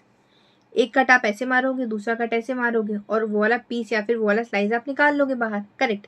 तो आप कर क्या रहे हो स्लाइस करने के लिए? एक स्टार्टिंग पॉइंट दे रहे हो कट मारकर, दूसरा एंडिंग पॉइंट दे रहे हो कट मारकर, और फिर आप उसको निकाल रहे हो। वही अगर मैं आपको बोलूं कि हमारे पास एक एरे है, ठीक है, एक एरे है हमारे पास और इसका मुझे स्लाइसिंग करनी है, मतलब मुझे इसका एक पार्ट चाहिए। कितना पार्ट चाहिए? मैं बोल रही हूँ कि मुझे 10, 20 और 30, 10 से लेकर के 30 तक का पार्ट चाहिए। तो क्या करेंगे हम?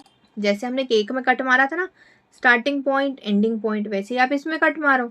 अब बोलो अपने कोऑर्डिनेटर को मुझे 10 से लेकर के 30 तक चाहिए, मतलब स्टार्टिंग पॉइंट 10 होना चाहिए और एंडिंग पॉइंट 30 होना चाहिए। यहाँ से लेकर के यहाँ तक के आप स्लाइस निकाल कर मुझे बाहर दे दो और बाकी को आप इग्नोर कर दो।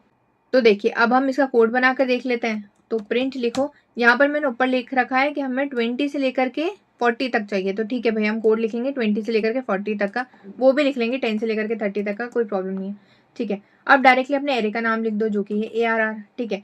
अब देखिए यहाँ पर स्क्वायर ब्रैकेट के अंदर आप स्टार्टिंग पॉइंट दो और फिर एंडिंग पॉइंट दो, इसका सिंटेक्स है starting point then ending point. तो मैं अगर एक्सेस करना चाहती हूँ 20 से लेकर के 40 तक के, तो 20 का इंडेक्स नंबर क्या होगा? 20 का होगा क्योंकि 1 दे रहे हैं यहाँ पर, तो 20 का इंडेक्स नंबर क्या होगा? 1 होगा, और फिर ये 2 होगा और फिर ये 3 होगा, ठीक है। तो 1 और 3 मैं यहाँ पर लिख रही हूँ। अब देखना इसका आंसर ये नहीं आएगा जो मैं बोल रही हूँ, आपको ज़्यादा अच्छे समझ आएगा, इसलिए मैं इसको रन करके बता रही हूँ। इसका आंसर गलत आएगा। देखो 20 और 30 आ रहा है, 40 नहीं आ रहा है, क्यों? जो कि हमने तो 3 दिया था इसका एंडिंग पॉइंट। ये ना बाय डिफॉल्ट काम करता है, इसका रूल है कि जो भी आप स्टार्टिंग पॉइंट दोगे ना वो स्पेसिफिक स्टार्टिंग पॉइंट ही लेगा, बट जो भी आप एंडिंग पॉइंट दोगे ना उसका एक इंडेक्स कम लेगा, एक वैल्यू कम लेगा।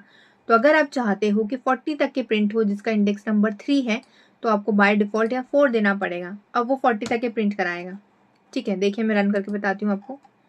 देखिए बिल्कुल सही आंसर आ रहा है। सिमिलरली अगर मैं बोलूँ कि मुझे 10, 20 और 30 एक्सेस करना है तो इसका एंडिंग पॉइंट क्या होगा? इसका इंडेक्स नंबर 0, 1, 2 और 3, ठीक है। यहाँ पर मुझे 3 देना पड़ेगा ताकि ये 30 तक प्रिंट कराए, और स्टार्टिंग पॉइंट तो वही दो जो आप चाहते हो, ठीक है। अब इसको रन करके देखते हैं। देखिए बिल्कुल सही आंसर आ रहा है, 10, 20 और 30 आ रहा है। सो आई होप आपको समझ आ गया होगा। स्टार्टिंग पॉइंट वही दो, एंडिंग पॉइंट एक इंडेक्स नंबर बढ़ा कर दो। अब देखिए हमारे नेक्स्ट है slicing from beginning to index 2। अब आप सोचोगे ये तो हम ऑलरेडी देख चुके हैं 10, 20, 30 प्रिंट कराकर, हाँ, पर इसका थोड़ा सा तरीका अलग रहेगा। वो तरीका ये रहेगा, अगर मैं बोलूँ मेरे कोऑर्डिनेटर को कि मुझे स्टार्टिंग पॉइंट देना ही नहीं है, मेरा मन नहीं है स्टार्टिंग पॉइंट देने का, ठीक है। अब बताओ क्या आंसर आएगा इसका? इसका आंसर आएगा 10, 20 और 30। कैसे? क्योंकि हमने अगर स्टार्टिंग पॉइंट नहीं दिया है तो बाय डिफॉल्ट 0 से लेगा, मतलब जहाँ से भी आपका एरे स्टार्ट हो रहा है ना वो वहीं से स्टार्टिंग पॉइंट ले लेगा, ठीक है। तो स्टार्टिंग लेगा 10 से, और कहाँ तक के जाना चाहिए? 3 तक के जाना चाहिए, मतलब एक इंडेक्स कम, 2 तक के जाना चाहिए।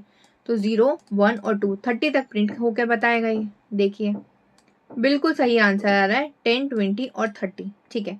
अब सिमिलरली अगर मैं बोलूँ कि अब मैं स्टार्टिंग पॉइंट तो देना चाहती हूँ बट मैं एंडिंग पॉइंट नहीं देना चाहती, तो फिर क्या आंसर आएगा बताओ ज़रा। ये भी सेम काम करेगा। अगर आप एंडिंग पॉइंट नहीं देते हो ना, तो जहाँ तक भी आपका एरे जा रहा है, जो भी उसकी एंडिंग पॉइंट है, वहाँ तक प्रिंट होकर बताएगा। देखो मैं रन करके बता देती हूँ आपको। देखिए बिल्कुल सही आंसर आ रहा है। इसका एंडिंग पॉइंट क्या था, 50 था, तो 50 तक के हो रहा है, और मैंने स्टार्ट करवाया था 0 से। यही अगर मैं स्टार्ट इसको 2 से करवा दूं, ठीक है, तो फिर 30 से स्टार्ट होगा प्रिंट होना और एंड तक के जाएगा। देखिए बिल्कुल सही आंसर आ रहा है। आई होप आपको समझ आ गई होगी ये चीज़ भी। अब जो नेक्स्ट है वो है कि अगर मैं पूरे एरे को प्रिंट कराना चाहती हूँ, वैसे तो आप डायरेक्टली लिख सकते हो प्रिंट ARR करके, तो पूरा एरे प्रिंट करा देगा, बट मैं स्लाइसिंग के तरीके से कैसे पूरा एरे प्रिंट करा सकती हूँ। तो देखो, सिर्फ कोलन का साइन लगाओ, आप कुछ लगाओ ही मत, और इसको रन कर दो, ये पूरा एरे प्रिंट होकर बता देगा। देखिए बिल्कुल सही आंसर बता रहा है, पूरा एरे प्रिंट होकर बता रहा है। सो आई होप आपको समझ आ गया होगा कैसे काम करता है ये वाली स्लाइसिंग। अब देखिए जो नेक्स्ट है वो है स्टेप स्लाइसिंग। अब इसका मतलब क्या होता है, अभी तक हम क्या कर रहे थे, बिल्कुल सीरियल वाइज चल रहे थे स्लाइसिंग में। मतलब मुझे 10 चाहिए, फिर 20 चाहिए, फिर 30 चाहिए, या इंडेक्स नंबर 0 चाहिए, फिर 1 चाहिए, फिर 2 चाहिए, ऐसे करके, ठीक है। अगर अब मैं बोलूँ कि मेरा एक एरे है, ठीक है, एक नंबर एरे है, और अब मैं चाहती हूँ कि अल्टरनेट वैल्यूज में चाहती हूँ, मतलब 10 तो एक्सेस हो जाए, उसके बाद 20 को स्किप कर दे, फिर 30 एक्सेस हो, फिर 40 को स्किप कर दे, फिर 50 एक्सेस हो जाए, ठीक है। कैसे प्रिंट कराएंगे हम, वो भी देख लेते हैं हम। देखिए प्रिंट लिखो, उसके बाद अपने एरे का नाम लिख दो, ठीक है, उसके बाद स्क्वायर ब्रैकेट लगा के 2 बार आप कोलन लगाओ और फिर 2 लिख दो, ठीक है। 2 का मतलब होगा वो हर सेकेंड वैल्यू को लेगा, मतलब एक एक करके स्किप करके लेगा, आप इस तरह के समझ सकते हैं, ठीक है। या फिर ये भी समझ सकते हैं कि 2 का टेबल के हिसाब से इंडेक्सिंग काउंट करेगा, कैसे भी समझ सकते हो, ठीक है। कुल मिला के इसका मतलब है अल्टरनेट वैल्यूज लेगा। देखिए बिल्कुल सही आंसर आ रहा है। 10 लिया, 20 स्किप, 30, फिर 40 स्किप, फिर 50, ठीक है। अब जो नेक्स्ट है वो है रिवर्स एरे। अगर मैं चाहती हूँ इस पूरे को एरे को रिवर्स करना, कैसे रिवर्स करेंगे इस पूरे एरे को। देखो प्रिंट लिखो, उसके बाद अपने एरे का नाम लिखो, स्क्वायर ब्रैकेट लगाओ, और फिर 2 बार कोलन का साइन लगाओ, और फिर -1 लिख दो। -1 का काम होता है पूरे एरे को रिवर्स करना, ठीक है। देखिए बिल्कुल सही आंसर आ रहा है, 50, 40, 30, 20, 10, इसने पूरे एरे को अपना रिवर्स कर दिया है। बिल्कुल सही आंसर है, ये हमने ऊपर देख लिया इसीलिए। तो चलिए अब हम नेक्स्ट टॉपिक पे चलते हैं, वो है स्लाइसिंग इन 2D एरेज। अब 1D एरे तो हमने देख लिया, उसका सिंटेक्स क्या था, स्टार्टिंग पॉइंट दे दो, एंडिंग पॉइंट दे दो, क्योंकि 1D था वो। अब ये क्या है, ये 2D एरे है, तो यहाँ पर इसका सिंटेक्स ये होगा कि आपको रो का भी स्टार्टिंग पॉइंट एंडिंग पॉइंट देना होगा, और कॉलम का भी स्टार्टिंग पॉइंट एंडिंग पॉइंट देना होगा। और एक चीज़ का हमेशा ध्यान रखना, अगर बाय डिफॉल्ट आप स्टार्टिंग पॉइंट नहीं देते हो तो 0 से लेगा वो, भले ही रो हो या कॉलम हो, ठीक है। और अगर आप एंडिंग पॉइंट नहीं देते हो तो फिर एक इंडेक्स बढ़ा कर देना, क्योंकि वो एक इंडेक्स कम कर लेता है। आई होप आपको समझ आ गई होगी ये चीज़ भी। अब चलिए अब हम कोड बनाते हैं।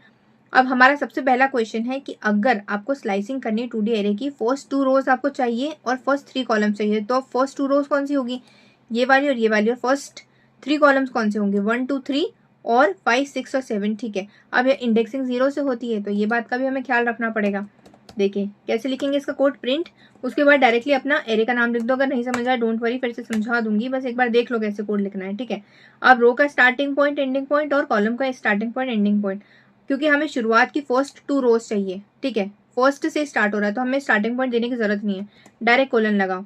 एंडिंग पॉइंट क्या चाहिए, अगर स्टार्टिंग की 2 रोज चाहिए, ये वाली और ये वाली, तो इसका इंडेक्स नंबर क्या होगा, इसका इंडेक्स नंबर होगा 1, इसका 0 होगा, इसका 1, तो यहाँ पर 2 देना पड़ेगा, एक बढ़ाकर, ठीक है। अब सिमिलरली अपने को कॉलम भी कहाँ से स्टार्ट करना है, 1 से स्टार्ट करना है, फर्स्ट 3 कॉलम्स, तो इसका भी स्टार्टिंग पॉइंट देने की जरूरत नहीं है। एंडिंग पॉइंट 3 तक के जाना चाहिए, मतलब फर्स्ट 3 कॉलम चाहिए, ये और ये और ये, तो इसका 0, 1 और 2, तो यहाँ पर बाय डिफॉल्ट हमें 3 देना पड़ेगा, ठीक है। स्टार्टिंग पॉइंट मत दो और 3 दे दो यहाँ पर। अब हम इसको रन करके देखते हैं, बिल्कुल सही आंसर आएगा, 1, 2, 3 और 5, 6 और 7, बिल्कुल सही आंसर आ रहा है। सो आई होप आपको समझ आ गया होगा कैसे इंडेक्सिंग की जाती है 2D में, ठीक है। अब जो नेक्स्ट क्वेश्चन है वो हमें स्लाइसिंग करनी है ऑल रोज की, जितनी भी रोज है सब में से, बट सेकंड कॉलम ही होना चाहिए। तो सेकंड कॉलम कौन सा होगा, अब यहाँ पे सेकंड कॉलम का मतलब ये नहीं है इंडेक्स, सेकंड कॉलम बोल रहा है वो, ठीक है। देखो बट इसका इंडेक्स क्या होगा इस कॉलम का, इसका 1 होगा इंडेक्स, तो 2, 6 और 10 को एक्सेस कराना चाहता है, ठीक है। इसके लिए हम कोड लिख लेते हैं। तो प्रिंट लिखो, उसके बाद अपने एरे का नाम लिख दो जो कि है 2D, स्क्वायर ब्रैकेट लगा दो। उसके बाद देखो कैसे करना है हमें, रो कौन सी है, रो सारी चाहिए हमें, तो ठीक है डायरेक्ट ऐसा कोलन लगा दो, ना स्टार्टिंग पॉइंट दो ना एंडिंग पॉइंट दो, क्योंकि मैंने आपको क्या बताया था यहाँ पर, तो 1D एरे में अगर आप एक सिंगल कोलन लगा देते हो तो फिर वो सारी रोज को प्रिंट करा देगा। तो यहाँ पे हमें सारी रोज ही चाहिए, इसलिए सिर्फ कोलन ही लगा रहे हैं हम, ठीक है। ये अलग अलग तरीका मैं आपको बता रही हूँ कोड लिखने का, आप एक ही तरीके से भी लिख सकते हो, कोई प्रॉब्लम नहीं है। बट नंपाई एरे हम सीख रहे हैं और AIML के जब आप प्रोजेक्ट्स बनाओगे आपको पता होना चाहिए, और ये डाटा साइंस के लिए भी है कोर्स, इसलिए, ठीक है। अब देखिए ये हमने लिख दिया क्योंकि हमें सभी रोज चाहिए थे। अब कॉलम कौन से चाहिए, हमें सेकेंड कॉलम ही चाहिए सिर्फ। सेकेंड कॉलम का इंडेक्स नंबर क्या होगा, 1 होगा, तो 1 लिख दो आप इंडेक्स नंबर, ठीक है, डायरेक्टली 1 लिख दो, ठीक है। स्टार्टिंग पॉइंट एंडिंग पॉइंट देने की जरूरत नहीं, हमें 1 ही कॉलम चाहिए इसलिए वही लिख रहे हैं। अब हम रन करके देखते हैं। देखिए बिल्कुल सही आंसर आ रहा है 2, 6 और 10, ये पहले का है, हाँ कंफ्यूज मत होना। चलिए इसको हटा देते हैं, फिर से रन करते हैं। देखिए बिल्कुल सही आंसर आ रहा है 2, 6 और 10। अब नेक्स्ट क्या है हमारा, स्लाइस सेकेंड रो और ऑल कॉलम्स, ठीक है भाई। सेकेंड रो और सारे कॉलम्स को हम कर देते हैं स्लाइस, तो उसके लिए हमें लिखना पड़ेगा अपने एरे का नाम, स्क्वायर ब्रैकेट, और आप बताओ सेकेंड रो और ऑल कॉलम्स में क्या आएगा। Second row and all columns में आएगा 5, 6, 7, 8, ठीक है। तो उसके लिए हमें यहाँ पर लिखना है, सेकेंड रो है तो उसका इंडेक्स नंबर क्या होगा, 1 होगा, ठीक है। अब स्टार्टिंग पॉइंट एंडिंग पॉइंट दोनों यही है इसलिए हम सिर्फ एक ही लिख रहे हैं। उसके बाद सभी कॉलम्स, तो डायरेक्ट कोलन ही लगा दो ना, आंसर आ जाएगा। देखिए बिल्कुल सही आंसर बता रहा है ये 5, 6, 7, 8 सेकेंड रो और सभी कॉलम्स, ठीक है। अब नेक्स्ट क्या है, सब matrix last 2 rows and last 2 columns. अब लास्ट 2 रोज और लास्ट 2 कॉलम्स हमें चाहिए, ठीक है जी, वो भी हम लिख लेते हैं यहाँ पर, प्रिंट, उसके बाद अपने एरे का नाम, ठीक है। उसके बाद अपना लास्ट 2 रोज हमें चाहिए, ठीक है। लास्ट 2 रोज हम करा देते हैं। लास्ट 2 रोज कौन सी रहेगी, ये रहेगी, ठीक है। स्क्वायर ब्रैकेट के अंदर हम लिखेंगे 1, उसके बाद कोलन, उसके बाद कॉमा, उसके बाद लास्ट 2 कॉलम्स, ठीक है। चलिए अब हम इसको रन करके देखते हैं, बिल्कुल सही आंसर आएगा। देखिए बिल्कुल सही आंसर आ रहा है लास्ट 2 रोज, तो ये वाली रो और ये वाली रो, और लास्ट 2 कॉलम 7, 8 और 11 एंड 12, ठीक है। आई होप आपको समझ आ गया होगा। देखो अगर नहीं आया फिर बता दूं, एंडिंग हमें देने की जरूरत नहीं पड़ रही है रो और कॉलम को, क्योंकि एंड तक के काम कर रहा है। स्टार्टिंग हमें देने की जरूरत है क्योंकि लास्ट 2 रोज, मतलब ये वाली 1 वाले नंबर की रो रहेगी, इसका इंडेक्स नंबर 1 रहेगा इसलिए 1 दिया है। लास्ट तक जा रहा है इसलिए इसका एंडिंग पॉइंट नहीं दिया है। सिमिलरली स्टार्टिंग पॉइंट जो कॉलम का होगा वो 2 रहेगा, क्योंकि यहाँ से स्टार्ट हो रहा है। अगर 6 से स्टार्ट होता तो 1 रहता, 7 से स्टार्ट हो रहा है और 11 से स्टार्ट हो रहा है इसलिए 2 रहेगा इसका इंडेक्स नंबर, ठीक है। एंडिंग पॉइंट देने की जरूरत नहीं क्योंकि एंड तक के जा रहा है। आई होप समझ आ गई होगी ये चीज़ भी, ठीक है। अब एडवांस स्लाइसिंग भी एक बार देख लेते हैं, वैसे इतनी ही इंपॉर्टेंट थी, ये भी कहीं कहीं यूज हो जाती है इसलिए ये भी देख लेते हैं हम, ठीक है। सिलेक्टिंग अल्टरनेट रोज, जी हाँ, अगर आपको अल्टरनेट रोज सिलेक्ट करना है तो वो कैसे करेंगे। सिमिलरली अपना प्रिंट लिखो, एक बार मैं इसको कॉपी करके ना यहाँ लिख लेते हैं हम। अब देखिए एडवांस स्लाइसिंग में क्या होगा, अगर आप अल्टरनेट रोज को सिलेक्ट करना चाहते हो तो अल्टरनेट रोज को कैसे सिलेक्ट करोगे, जैसे अपन 1D में करते थे ना, सिमिलरली वैसे ही करना अल्टरनेट में।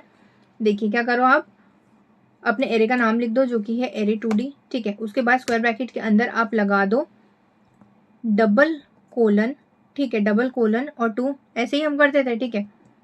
और सभी रोज पे जाना चाहिए, मतलब ये जितनी भी रोज है ना सब पर ये काम करना चाहिए, इसलिए हम कोलन लगा रहे हैं सिर्फ। अब हम रन करते हैं, अब सिर्फ ये अल्टरनेट यूज करेगा। देखो 1, 2, 3, 4, उसके बाद इसने इसको स्किप कर दिया, 9, 10, 11, 12। अगर आप और भी ऐड करना चाहो तो कर सकते हो, ठीक है। तो अब नेक्स्ट है हमारा क्रॉपिंग, लाइक इमेज क्रॉपिंग। अब इसको बहुत एडवांस समझने की जरूरत नहीं है, सेम वही है, बस एक स्क्वायर टाइप में अगर आप किसी को कट करना चाहते हो एरे को तो आप कट कर सकते हो, वो भी हम सीख चुके हैं, बट ठीक है फिर भी एक और बार बता देती हूँ मैं आपको। प्रिंट, फिर उसके बाद स्क्वायर ब्रैकेट के अंदर अपने एरे का नाम, उसके बाद स्क्वायर ब्रैकेट के अंदर मैं चाहती हूँ 0 से एक्सेस करना, ठीक है। 0 रो कौन सी रहेगी, फर्स्ट वाली रहेगी, ठीक है। उसके साथ कहाँ तक के चलना चाहिए, चलना चाहिए 2 तक के, मतलब इसे 1 तक के चलेगा, फर्स्ट 2 रो पर ही काम करेगा ये, ठीक है। उसके बाद कोलन के लिए मैं बोल रही हूँ कि 1 से स्टार्ट होना चाहिए, 1 से मतलब सेकेंड वाले कॉलम से स्टार्ट होना चाहिए यहाँ से, ठीक है। कहाँ तक जाना चाहिए, ये 3 तक के जाना चाहिए, ठीक है। तो मतलब 2 तक जाएगा, हम भले 3 लिख रहे हैं पर जाएगा 2 तक के, ओके जी। तो अब मैं आपको बता देती हूँ कौन सा पार्ट यहाँ पर प्रिंट होगा, एक बार हम रन करके देख लेते हैं। देखिए 2, 3, 6 और 7, ये इमेज क्रॉपिंग इसलिए लिखा हुआ है कि एक स्क्वायर शेप में अगर आपको अपने एरे को कट करना है तो भी सिमिलरली ही आपको देना पड़ेगा। सिंटेक्स में आपको बता चुकी हूँ, रो का starting and ending and column का स्टार्टिंग एंड एंडिंग आप लिख दो, वो क्रॉप कर देगा, ठीक है। नाम बस अलग अलग है, काम सेम है इनका, ठीक है। उसके बाद है रिवर्स रोज, अगर आप अपनी रो को रिवर्स करना चाहते हो, कैसे रिवर्स करोगे, सेम वे अपने एरे का नाम लिख दो, उसके बाद स्क्वायर ब्रैकेट के अंदर अब डबल कोलन लगाओ, उसके बाद रिवर्स कैसे करते हैं, -1 लगाकर। अब हमने रो का काम कर दिया। अब कॉलम वैसे के वैसे सारे प्रिंट कराने, इसलिए हम ऐसे लिख देते हैं, ठीक है जी। अब हम इसको रन करके देखते हैं। देखिए बिल्कुल सही आंसर आ रहा है, इसने सारी रोज को रिवर्स कर दिया है, ठीक है। सबसे पहली रो कौन सी थी, ये वाली थी, ठीक है, तो उसने वो वाली प्रिंट करा दी। फिर कौन सी रो थी, 5 वाली, और फिर कौन सी थी, ये वाली, तो वो प्रिंट करा दी।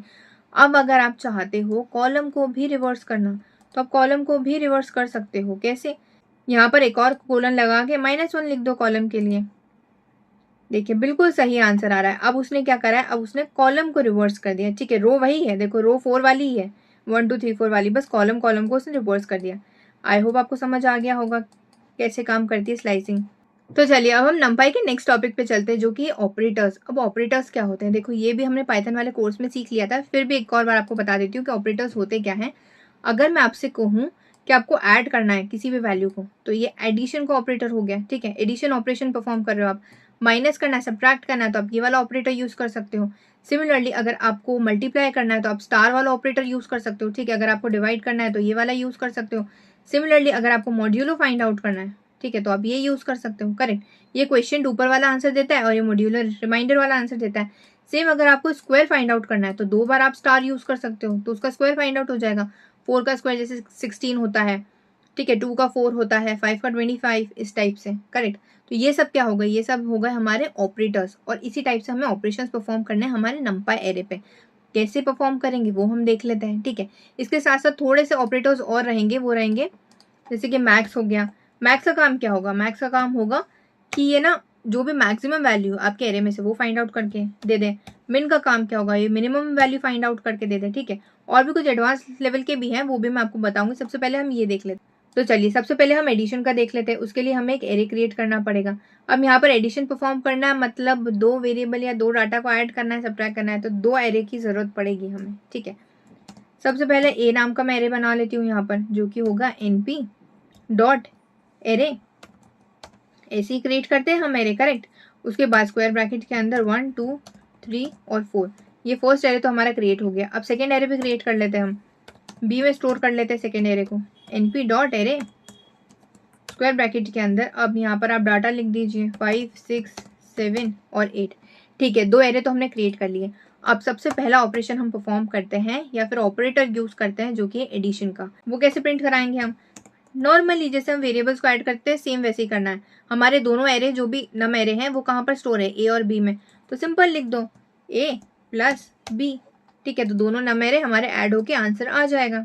तो ये देखिए हमारा आंसर आ रहा है, बिल्कुल सही आंसर दे रहा है। ये क्या कर रहा है, इन दोनों को ऐड कर रहा है। अगर नहीं पता ना कैसे ऐड होता है, कॉलम्स को ऐड कर रहा है। भले ही यहाँ पर 2 नम एरे हो या 3 नम एरे हो या 5 नम एरे हो, इसको ऐड करके वो 1D में ही आंसर देगा। अगर मैं यहाँ पर एक और भी एरे क्रिएट कर दूं ना, तो भी वो सेम ही आंसर देगा। देखो अब रन करके देखते हैं एक बार। यहाँ पर हम +c भी लिख देते हैं। देखो बिल्कुल सही आंसर दे रहा है 11। कैसे 11, 5 5 10 और ये 11। सिमिलरली यहाँ पे 6 6 12 और ये 13 14, ठीक है। ये 17 और ये 20। आई होप समझ आ गया होगा कैसे काम करता है ये। सिमिलरली अगर आपको सब्ट्रैक्ट करना है तो आप सब्ट्रैक्ट कर सकते हो। कैसे, प्रिंट लगा दो यहाँ पर, उसके बाद a माइनस बी, ठीक है। अब हम इसको रन करके देखते हैं। अभी a माइनस बी में ना नेगेटिव आंसर देगा, क्योंकि a हमारी छोटी वैल्यू है और b बड़ी है, इसीलिए। देखिए बिल्कुल सही आंसर दे रहा है ये, -4 -4 -4 -4। कैसे, देखो 5 में से 1 जाएगा तो कितना बचेगा 4, और ये जिसमें से माइनस करे वो छोटी वैल्यू है, इसलिए माइनस में आंसर दे रहा है। सिमिलरली 6 - 2 4, बट ये 2 छोटी वैल्यू है, इसलिए नेगेटिव में आंसर दे रहा है। सिमिलरली यही आंसर यहाँ पर दे रहा है, ठीक है। अब अगर मैं आपको बोलूँ कि आपको मल्टीप्लाई करना है, कैसे करोगे मल्टीप्लाई, ए स्टार वाला साइन लगता है यहाँ पर, ठीक है, और बी। अब हम इसको रन करके देखते हैं। देखिए बिल्कुल सही आंसर आ रहा है। -4 पर मत जाना, ये वाला आंसर है हमारा। 5 12 21 और 32। कैसे, 5 × 1 5, 6 × 2 12, then 7 × 3 that is 21 and 8 × 4 that is 32। Okay, बिल्कुल सही आंसर आ रहा है। अब हम इसको डिवाइड करके भी देख लेते हैं एक बार, ठीक है, ए और बी, ठीक है। अब हम इसको रन करके देखते हैं। देखिए बिल्कुल सही आंसर आ रहा है। यहाँ पॉइंट में आएगा, डेसिमल में ऑब्वियसली, ठीक है, क्योंकि छोटी वैल्यूज थी। अब अगर आपको इसका रिमाइंडर फाइंड आउट करना है तो आप रिमाइंडर भी फाइंड आउट कर सकते हो। कैसे, मॉड्यूलो का साइन यूज कर लो यहाँ पर, ए परसेंटेज वाला जो साइन होता है वो, और बी अब मॉड्यूलो का काम क्या होगा, देखो इस वाले का काम है जो ऊपर क्वेश्चन आता है ना, जो ऊपर वैल्यू आती है डिवाइड करने पर, वो वाला आंसर। मॉड्यूलो का काम है जो रिमाइंडर में आंसर आता है वो देगा वो। देखिए बिल्कुल सही आ रहा है 1 2 3 4। ठीक है, अगर आप कोई सी भी वैल्यू को डिवाइड कर रहे हो, थोड़ा सा बच्चे जैसा है बट ठीक है मैं आपको बता देती हूँ, अगर आप पहली बार कोडिंग कर रहे हो तो इसलिए। ठीक है, 10 है और अगर आप डिवाइड कर रहे हो 5 से, ठीक है, तो 5 2 ज़ा 10 और रिमाइंडर क्या आया, 0 आया। तो जो आपने यहाँ पर मॉड्यूलो वाला साइन यूज़ करा है ना, वो आंसर देगा 0, और जो आपने डिवाइड वाला साइन यूज़ करा है वो आंसर देगा 2। आई होप आपको समझ आ गया होगा क्या डिफरेंस है दोनों में। अब जो नेक्स्ट हमारा क्वेश्चन है वो है मिनिमम और मैक्सिमम फाइंड आउट करना। अब इसका मतलब क्या होगा, देखो जो भी हमारे एरे में सबसे बड़ी वैल्यू रहेगी और सबसे छोटी वैल्यू रहेगी उसको फाइंड आउट करके बता देगा, करेक्ट। अब ये जो होता है ना, ये minimum maximum pre build functions है या फिर मेथड्स है पाइथन में। इनका मतलब क्या होता है, ये हम पार्ट 1 में ऑलरेडी पढ़ चुके हैं कि इसका कोड ऑलरेडी लिखा हुआ होता है, हमें सिर्फ नाम लिखकर इसे यूज़ करना है। वैसे ये मिनिमम मैक्सिमम ना यूनिवर्सल फंक्शंस का पार्ट है, बट फिर भी मैं आपको यहीं पर बता रही हूँ कि इससे सिमिलर है, इसलिए उसमें हम ना एडवांस फंक्शंस और पढ़ेंगे कि कैसे उन्हें यूज़ किया जाता है, जैसे मीन मीडियन स्टैंडर्ड, ये सभी चीज़ें हम यूज़ करेंगे उसमें। फिलहाल के लिए हम मिनिमम मैक्सिमम देख लेते हैं। इसको कैसे प्रिंट कराएंगे, अब देखो इसमें ना हमें सिर्फ एक ही एरे की जरूरत है, हमने 3 बना रखे, तो मैं सिर्फ ए वाले को यूज़ करूँगी। अगर मैं ए की बात करूँ तो सबसे छोटी वैल्यू क्या रहेगी ए में, 1 2 3 4 में से सबसे छोटी वैल्यू क्या है, मिनिमम वैल्यू क्या है 1 है, मैक्सिमम वैल्यू क्या है 4 है। ठीक है, तो वही प्रिंट हो जाएगा यहाँ पर। इसको यूज़ कैसे करना है, देखो यहाँ पर एरे का नाम नहीं लिखना है हमें, हाँ यहाँ पर एरे का नाम नहीं लिखना है, यहाँ पर हमें एनपी लिखना है। ठीक है, एनपी लिख दिया हमने यहाँ पर, उसके बाद डॉट लगाओ और उसके बाद आप लिखो मिन, हाँ मिन लगा दिया। अब हमें एरे का नाम लिखना है कि किसमें से हम मिनिमम और मैक्सिमम फाइंड आउट करना चाहते हैं। हम फाइंड आउट करना चाहते हैं ए में से, तो सिंपल लिख दो ए। ठीक है, ए में से फाइंड आउट करके दे देगा मिनिमम वैल्यू। देखिए बिल्कुल सही आंसर आ रहा है, 1 प्रिंट करके बता रहा है। ठीक है जी, अब अगर मैं बोलूँ कि मुझे मैक्सिमम फाइंड आउट करना है इसी में से, कैसे करेंगे, मीन की जगह मैक्स वाला यूज कर लो फंक्शन। ठीक है, मैक्स हमने लिख दिया, अब ए में से फाइंड आउट करना है, इसलिए देखिए 4 आंसर आ रहा है, बिल्कुल सही आ रहा है। सेम अगर मैं फाइंड आउट करना चाहूँ सी में से, तो मिनिमम वैल्यू क्या रहेगी 5 रहेगी और मैक्सिमम वैल्यू क्या रहेगी 8 रहेगी। ठीक है, यहाँ पर सी लिख देते हैं हम। अब हम इसको रन कर लेते हैं, देखिए बिल्कुल सही आंसर आ रहा है 8। सो आई होप आपको समझ आ गया होगा कैसे काम करता है ये। तो अब देखिए हमारा नेक्स्ट टॉपिक है यूनिवर्सल फंक्शंस और एग्रीगेशन फंक्शंस। अब ये थोड़ा सा एडवांस पार्ट है, इसलिए इसको ध्यान से देखना क्योंकि इसमें मैथमेटिकल ऑपरेशंस परफॉर्म होंगे। वैसे मेन पार्ट ये पांडास और उसके लिए स्टैटिस्टिक्स के लिए जब आप AIML के लिए पढ़ते हो, बट ये इसका भी पार्ट है, इसलिए आपको थोड़ा डिटेल में मैं समझा दूंगी, ध्यान से देखना। वैसे मिन और मैक्स हम यहाँ पर सीखने वाले थे, बट मैंने वहीं सिखा दिया क्योंकि उसका कैलकुलेशन थोड़ा सा सेम था, इसलिए। चलिए अब हम फंक्शंस को यूज़ करते हैं। फंक्शंस क्या होते हैं मैंने बता दिया, ऑलरेडी कोड पाइथन में है, हम सिर्फ नाम को यूज़ करेंगे। ठीक है, अब जो सबसे फर्स्ट टाइप का हमारा फंक्शन होगा वो होगा हमारा स्क्वायर। ठीक है, यहाँ पर आपको स्क्वायर फाइंड आउट करना होगा, तो सबसे पहले तो हम एक एरे क्रिएट कर लेते हैं, करेक्ट। मैं एरे का नाम दे रही हूँ डाटा, ओके, या चलिए ARR ही दे देते हैं, ओके। अब यहाँ पर एक बार हम नम एरे क्रिएट कर ले, उसके बाद ये सारे फंक्शंस को हम यूज़ करके देखेंगे। अब इसमें वैल्यूज में थोड़ी छोटी दूंगी क्योंकि जब हम कैलकुलेशन करेंगे ना तो आपको आसानी रहेगी समझने में और मुझे भी समझाने में आसानी रहेगी, दोनों बात है। ठीक है, तो चलिए अब हमने एरे तो क्रिएट कर लिया। अब सबसे फर्स्ट टाइप का हमारा फंक्शन है जो कि स्क्वायर फाइंड आउट करने का। अब स्क्वायर कैसे फाइंड आउट करेंगे, सिंपल लिखो प्रिंट, उसके बाद आप लिखो जैसे मिन और मैक्स में यूज करा था ना, सेम वही है। ठीक है, उसके बाद आप लिखो यहाँ पर एनपी, जी हाँ एनपी लिखना पड़ेगा आपको। यहाँ पर पहले अपना एरे का नाम नहीं लिखना, पहले हम क्या करते थे, जो पार्ट 1 में हमने समझा था नंपाई में, उसमें हम एरे का नाम लिखते थे। यहाँ पर आपको लिखना है एनपी डॉट उसके बाद स्क्वायर। ठीक है, स्क्वायर लगा दिया। अब उसके बाद आपको लिखना है यहाँ पर अपने एरे का नाम जो कि है ARR। ठीक है, अब हम इसको रन करके देखते हैं आंसर क्या आएगा। 1 का तो 1 ही आएगा, 2 का 4, 3 का 9, 4 का 16 और 5 का 25, बिल्कुल सही आंसर आ रहा है। ठीक है, अब इसको ना मैं आपको मैथ को यूज करके भी समझाऊंगी बाद में, उसके लिए हमें इंपोर्ट करना पड़ेगा, बट वो बाद में समझेंगे हम। अब जो नेक्स्ट है वो है एक्सपोनेंशियल। अब ये क्या होता है, इसमें ना थोड़ा सा कैलकुलेशन का पार्ट है, तो बैकएंड में कैसे काम हो रहा है वो मैं आपको बताऊंगी 2 मिनट में कैलकुलेशन, बट पहले हम प्रिंट करके देख लें कि क्या आंसर आता है उसके बाद। ठीक है, अब देखिए यहाँ पर आपको as it is NP dot, अब एक्सपोनेंशियल का है EXP, तो EXP लिख दो और उसके बाद पेरेंथेसिस के अंदर आप अपने एरे का नाम लिख दो। ओके जी, एरे का नाम लिख दिया। अब हम इसको रन करके देखते हैं, देखते हैं क्या आंसर आता है। 2 पॉइंट करके आएगा, देखो बिल्कुल सही आंसर आ रहा है 2.718 और फिर ये फिर ये फिर ये। अब देखो इसका काम क्या, बहुत ईजी से, आपको ये टफ बहुत लग रहा होगा बट नहीं, इतना टफ नहीं है।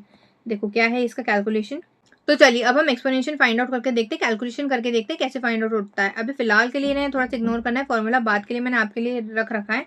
अब हमें एक्सपोनेंशियल फाइंड आउट करना है। तो 0 का एक्सपोनेंशियल होता है 1 हमेशा। यहाँ पर जो भी मैं वैल्यूज लिखूंगी ना ये हमेशा ही है, ठीक है। कैलकुलेशन कैसे हो रही है वो मैं आपको बैकेंड में बता रही हूँ, है ना। अब 1 का एक्सपोनेंशियल होता है 2.718। अब अगर आपको 2 का एक्सपोनेंशियल फाइंड आउट करना है तो क्या करो, 1 का जो भी एक्सपोनेंशियल है उसको 2 बार इंटू कर दो, मतलब 2.718 को आप मल्टीप्लाई कर दो 2.718 को, ठीक है। अब इसका जो आंसर आएगा वो 7 पॉइंट समथिंग कुछ आएगा, 7 पॉइंट समथिंग कुछ आएगा, ठीक है। तो वो एक्सपोनेंशियल हो जाएगा हमारा 2 का, करेक्ट। अब यही अगर मैं सिमिलरली आपको बोलूँ 3 का एक्सपोनेंशियल फाइंड आउट करना है आपको, तो 3 का कैसे फाइंड आउट करोगे, सेम 2.718 को आप 3 बार इंटू कर दो, अब फिर से इंटू कर दो, तो ये हो गया हमारा 3 का एक्सपोनेंशियल, ये 20 पॉइंट समथिंग कुछ आएगा, ठीक है। अब सेम अगर आपको 4 का फाइंड आउट करना है तो वैसे ही करो, 4 बार इंटू कर दो 2.718 को, ठीक है। सो आई होप आपको समझ आ गया होगा कैसे फाइंड आउट होता है एक्सपोनेंशियल। अब चलिए अब हम इसका कोड देखते हैं। देखिए वही आंसर यहाँ पर आया है, 1 का एक्सपोनेंशियल 2.718, ठीक है, ये था हमारा 1। उसके बाद 2 का एक्सपोनेंशियल 2 बार इंटू कर दो 2.718 को, तो 7 पॉइंट समथिंग आ रहा है। फिर 3 में 2.718 को 3 बार इंटू कर दो तो 20 पॉइंट समथिंग आ रहा है। 4 में 4 बार इंटू कर दो, 5 में 5 बार इंटू कर दो, और ऐसे करके इंटू अब बढ़ाते जाओ, ठीक है। आई होप समझ आ गया होगा आपको कि एक्सपोनेंशियल कैसे फाइंड आउट होता है। अब देखिए जो नेक्स्ट है हमारा वो है हमें सम फाइंड आउट करना है। अब उसको कैसे फाइंड आउट करेंगे, इजी सा है, 1 2 3 4 5 को ऐड कर दो। तो उसके लिए हम np डॉट सम लिख दो, पेरेंथेसिस के अंदर अपने एरे का नाम लिख दो, ठीक है। अब इसको रन करते क्या आंसर आएगा, 1 + 2 + 3 + 4 + 5 15, बिल्कुल सही आंसर आ रहा है। सो आई होप आपको समझ आ गया होगा कैसे फाइंड आउट होता है सम भी। अब देखिए जो नेक्स्ट है वो है हमारा मीन और स्टैंडर्ड डिविएशन। जी हाँ, अब मीन का काम क्या होता है, मीन का मतलब एवरेज होता है। जी हाँ, तो अगर मैं आपको बोलूँ 1 2 3 4 5 का मीन आपको फाइंड आउट करना है तो कैसे करोगे, 1 2 3 4 5 का मीन आप फाइंड आउट, देखो 1 2 3 4 और 5 का मीन कैसे फाइंड आउट करोगे, सबको प्लस कर दो, ठीक है, सबको प्लस कर दो, और उसके बाद ये वैल्यूज कितनी है 5 है तो उससे डिवाइड कर दो, कितना आंसर आएगा 15/5, आंसर क्या आएगा 3। सो आई होप आपको समझ आ गया होगा कि मीन कैसे फाइंड आउट करते हैं। तो चलिए अब हम इधर देख लेते हैं मीन फाइंड आउट करने का। प्रिंट लिखो, उसके बाद np डॉट मीन लगा दो यहाँ पर, और उसके बाद अपने एरे को पास कर दो, ठीक है। अब हम इसको रन करके देखते हैं, देखिए 3 आ रहा है, बिल्कुल सही आंसर आ रहा है। सो आई होप आपको समझ आ गया होगा मीन भी कैसे फाइंड आउट करते हैं। अब देखिए जो नेक्स्ट है ना वो है हमारा स्टैंडर्ड डेविएशन। अब इसको कैसे फाइंड आउट करते हैं, इसके साथ ना आपको वेरिएंस भी फाइंड आउट करना पड़ेगा। पहले वेरिएंस फाइंड आउट होगा, उसके बाद स्टैंडर्ड डेविएशन फाइंड आउट होगा, ठीक है। कैसे वो मैं आपको समझा देती हूँ। तो सबसे पहले हम इसका कोड लिख लेते हैं, उसके बाद मैं आपको बताऊंगी इसका कैलकुलेशन हो कैसे रहा है बैकएंड में। तो प्रिंट लिखो, ठीक है, उसके बाद सिमिलरली np डॉट वेरिएंस के लिए आपको लिखना पड़ेगा VAR, उसके बाद अपने एरे को पास कर दो, ठीक है। सिमिलरली वैसे ही आपको लिखना है स्टैंडर्ड डेविएशन के लिए, प्रिंट लिखो, उसके बाद np डॉट स्टैंडर्ड डेविएशन के लिए std आपको लिखना है, उसके बाद अपने एरे को पास कर दो। अब इसका एक बार आंसर देख लो, उसके बाद मैं आपको बताती हूँ। देखिए आंसर बिल्कुल सही है, वेरिएंस का है 2 और स्टैंडर्ड डेविएशन का है 1.414। ओके, अब देखिए ये वाला हमारा एरे है, अब इसका हम कैलकुलेशन करके देखते हैं वहां पर। तो चलिए अब हम एक बार एक्सपोनेंशियल और वेरिएंस का कैलकुलेशन देख लेते हैं कैसे कैलकुलेट करेंगे। तो यहाँ पर ये मैंने फॉर्मूला लिख रखा है, डोंट वरी, बहुत ईजी सा है। देखो sigma xi minus mu square, उसके बाद by divided by n, okay. और अगर इसी का स्क्वायर रूट निकाल देते हो तो स्टैंडर्ड डिवीजन निकल जाता है। डोंट वरी, अगर आपको टफ लग रहा है तो बहुत ईजी लैंग्वेज में आपको समझाऊंगी। देखिए चलिए अब हम कैलकुलेट करना स्टार्ट करते हैं, ठीक है। अगर मेरे पास एक एरे है जो कि है 1 2 3 4 करेक्ट और 5, मैं छोटा ही एरे ले रही हूँ, ठीक है। अब अगर मुझे इसका वेरिएंस निकालना है तो कैसे वेरिएंस कैलकुलेट करेंगे, सबसे पहले हमें इसका फाइंड आउट करना पड़ेगा मीन, जो कि होगा म्यू की वैल्यू, ठीक है। ये वाली वैल्यू हमें फाइंड आउट करनी पड़ेगी। कैसे इसका फाइंड आउट करेंगे वैल्यू, म्यू का आंसर क्या होगा, मीन कैसे फाइंड आउट करता है मैंने अभी बताया था, 1 + 2 + 3 + 4 + 5 डिवाइडेड बाय जितने भी डाटा है आपके पास जो कि 5 है।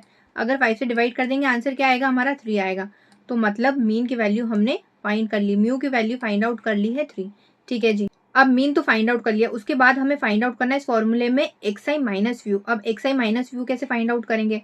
म्यू की वैल्यू हमने फाइंड आउट कर ली 3 और xi क्या है? xi हर एक ये वैल्यू है, x की वैल्यू है, मतलब यहाँ पर आई मतलब इंडेक्स आप समझ लीजिए, कुछ भी समझ लीजिए। xi का मतलब सिंपल लैंग्वेज में ये है 1 2 3 4 और 5।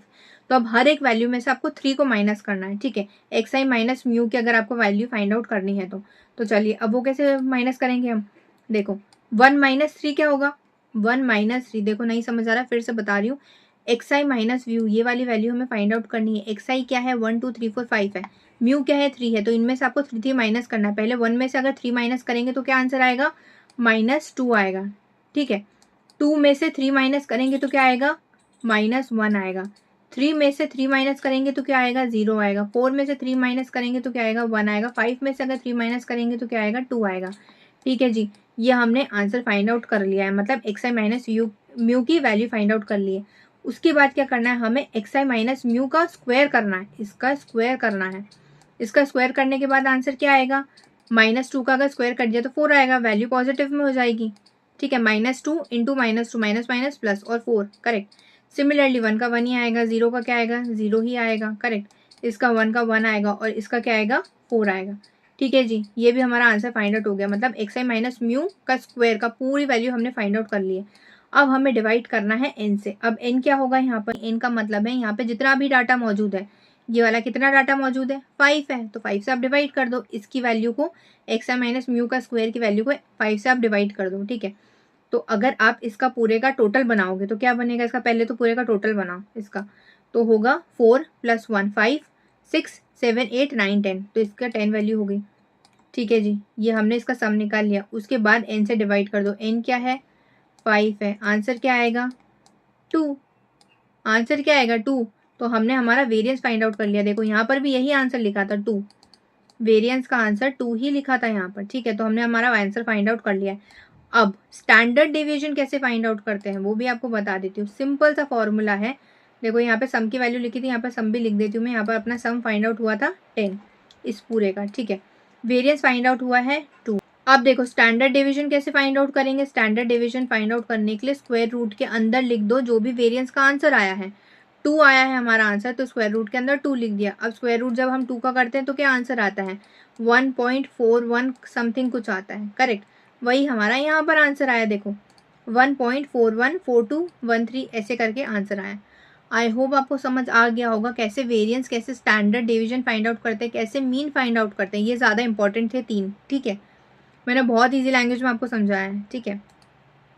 तो आप चैनल को सपोर्ट करना आप, क्योंकि मुझे मोटिवेशन मिलता है और ज़्यादा वीडियोस बनाने के लिए। अगर आप चैनल को सपोर्ट करते हो तो लाइक भी कर देना और शेयर कर देना अपने स्कूल कॉलेज के ग्रुप में, फ्रेंड्स एंड फैमिली में, ताकि मुझे भी मोटिवेशन मिले कि मैं आपको आर्टिफिशियल इंटेलिजेंस पूरा कोर्स इसी चैनल पर फ्री ऑफ कॉस्ट में समझा सकूँ। साथ में हम प्रोजेक्ट्स भी बनाएंगे, रियल लाइफ प्रोजेक्ट्स, करेक्ट, और वो भी बहुत ईजी लैंग्वेज में। और कमेंट्स में बताना कैसा लगा वीडियो, और कोई भी वीडियो की लिंक फाइंड करने में आपको दिक्कत होती है आप मुझे कमेंट्स में बता दिया करो, मैं आपको प्रोवाइड कर दूंगी। ओके।